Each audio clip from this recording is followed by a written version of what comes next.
What's up, y'all? Deeksview here. Today's video, I'm going to be talking about the Bears 2022 draft class, giving my ratings for each player, overall ratings for the draft, how Ryan Poles did, why I gave each player a rating, so forth and so on.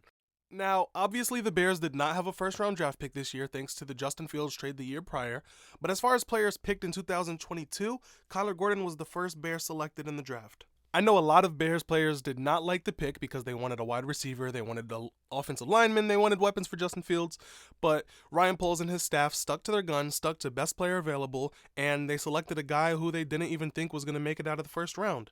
So I had high hopes for Kyler Gordon coming into the season, and obviously he had a very, very, very rough start to his career.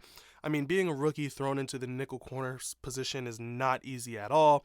It's a hard position for veterans, yet alone a rookie. So he was thrown into a tough spot early on, but midway through the season and towards the end, he really picked it up. You started to see the talent, you started to see the athleticism, the instincts, everything that the Bears fell in love with in order to make the selection in the first place. So as far as Kyler Gordon's season grade, I went ahead and gave him a B minus. Obviously, the slow start, I can't really put it too high, but he finished the year with 3 interceptions. And honestly, his athleticism and the instincts, like that's just stuff you cannot teach. I think he's going to be even better. So as far as that draft position or draft selection for this year, I gave it a B minus.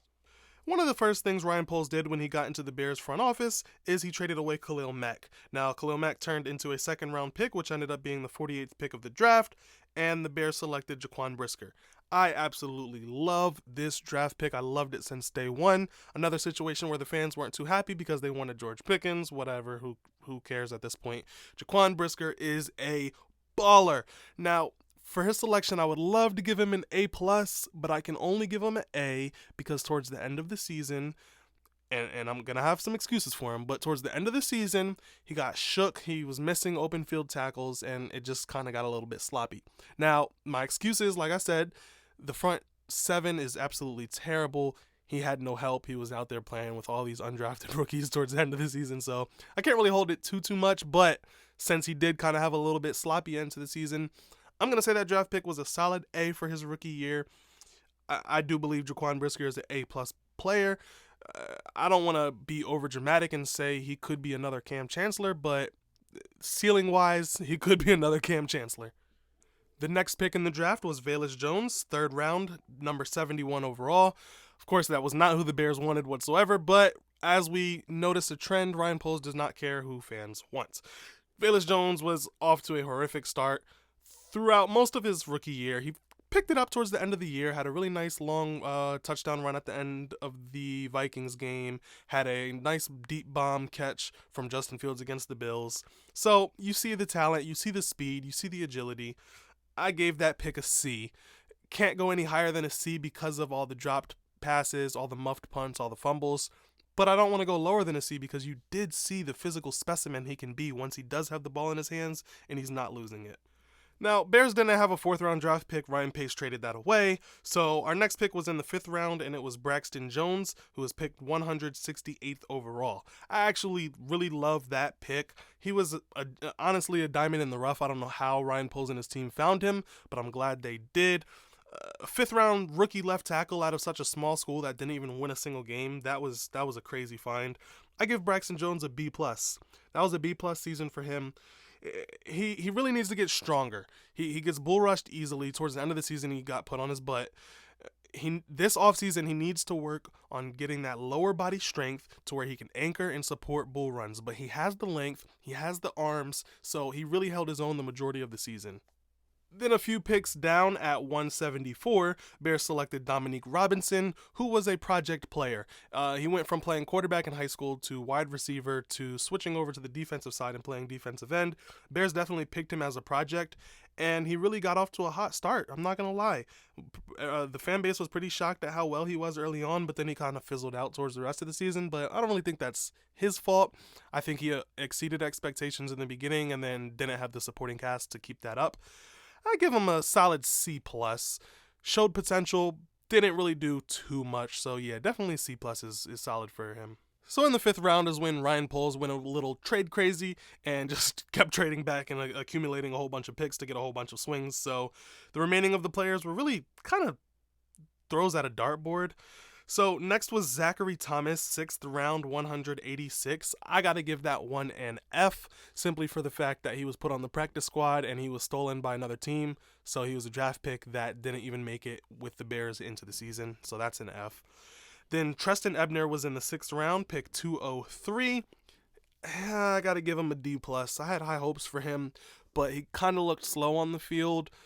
Kick returns wasn't overly impressive. I mean, he showed out in the preseason, but that didn't really translate into the regular season. And his time given as a running back, he showed nothing. I can't give him an F because he does have a little bit of talent. He does have a little bit of flash there, but D+ is as high as I can go. Then we have Doug Kramer. I'm going to give him an NA. I can't really grade him. He went on injury reserve early in the season, so we have no idea what we have in him yet. So that pick is still pending. He was picked in the 6th round, pick number 207. Then Ja'Tyre Carter was pick number 226. I'm going to give him a D+. He, again, kind of like Ebner, didn't really show much, but wasn't really given too much of an opportunity. But at the same time, he didn't really win an opportunity at practice either. I think he played a few plays towards the end of the season, but nothing noteworthy. But the fact that he still made the active roster and was still, practicing with the team throughout the season, that's definitely a D+. I can go that high. Elijah Hicks, I'm going to give him a C- for the simple fact that he was picked in the 7th round, number 254 overall, and he made the game day roster all the way till the end of the season and got a lot of playing time when Eddie Jackson got hurt. That's pretty impressive. Now, as far as how he did, I'm not going to pretend that he did great. I'm not going to pretend that he even did remotely good. But, I mean, he did decent, I guess. He let up a lot of big plays, but, I mean, for a 7th round rookie safety to make the roster and actually play that much, I had to give him a C-. And last but certainly not least, in my opinion, the best pick from Ryan Poles in the entire draft, Trenton Gill, punter, 7th round, pick number 255. I give that pick an A+. Instead of going into undrafted free agency and having to compete with other teams who were trying to get Trenton Gill, Ryan Poles simply just traded up into the 7th round and secured the punter of the future. After letting Pat O'Donnell walk, who was a great punter and a great holder, Trenton Gill came in and replaced both of those roles and did absolutely amazing. No complaints from that pick. I mean, what can I say? We have our punter and we didn't have to compete for it. So that was the best pick of the draft, A+. So that's it for the players who were actually drafted in 2022.